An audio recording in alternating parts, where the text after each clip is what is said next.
Celebrities who killed and got away with it. William S. Burroughs.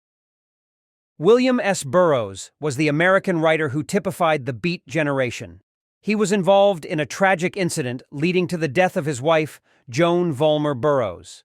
On September 6, 1951, in Mexico City, Burroughs shot and killed Joan apparently by accident, claiming that he and Joan had been playing a William Tell-style game. Burroughs was fascinated by the William Tell myth, but Tell used a crossbow to shoot an apple off his son's head, not a gun to shoot a glass off the head of his wife.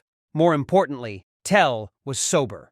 Burroughs, in his drunken state, missed the intended target and hit his wife, the unintended target. Burroughs was transformed emotionally and creatively.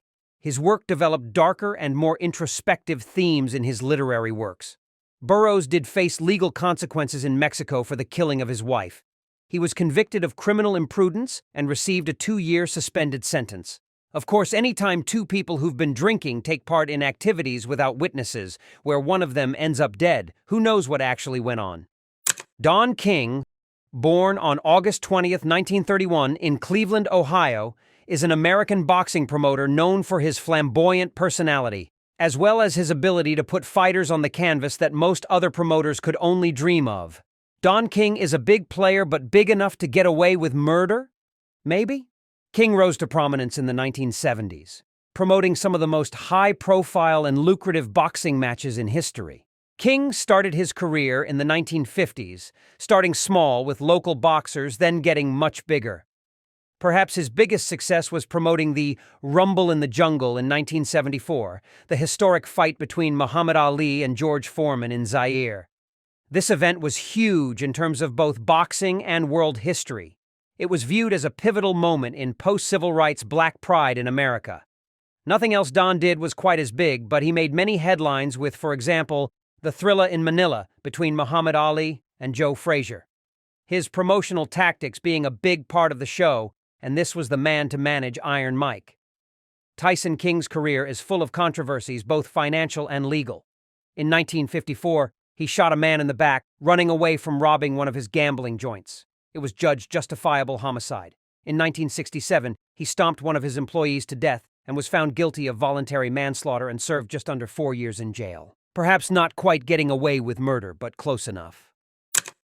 Alec Baldwin is a Hollywood stalwart from a long-running family of movie stars and professionals. He is also a proponent of a number of anti-gun laws campaigns and civil rights groups, which makes what happened to him on October 21st, 2021, all the more ironic. Alec was filming a western called Rust in Bonanza City, New Mexico, and playing the character of a gun-slinging cowboy. It was already an unusual action for a man of his beliefs. On that fateful day, he was handed a Colt Army single-action revolver. He discharged a single shot, apparently falsely believing the gun was fully unloaded. It wasn't, and he ended up shooting and killing Halima Hutchins, the cinematographer, and injuring director Joel Souza. The incident has been investigated by local law enforcement and the district attorney. The set prop master Sarah Zachary has been found guilty of involuntary, also for tampering with evidence. David Halls, the assistant director, has pleaded guilty to involuntary manslaughter. Alec has initially heard that the charges against him were dropped, but as of 19th of January 2024, Alec Baldwin was charged with involuntary manslaughter and on 31st January pleaded not guilty again. Will Alec be found to have any responsibility for the death? That waits to be seen. Part of the reason for Alec being recharged is the outcry from the gun expert community at how improbable his story of the gun firing in his hand unintentionally sounds, and how responsible he was for poor safety standards on the set. If you want to see more exciting content, why don't you subscribe and hit the notification bell for more new videos to come? See you next time.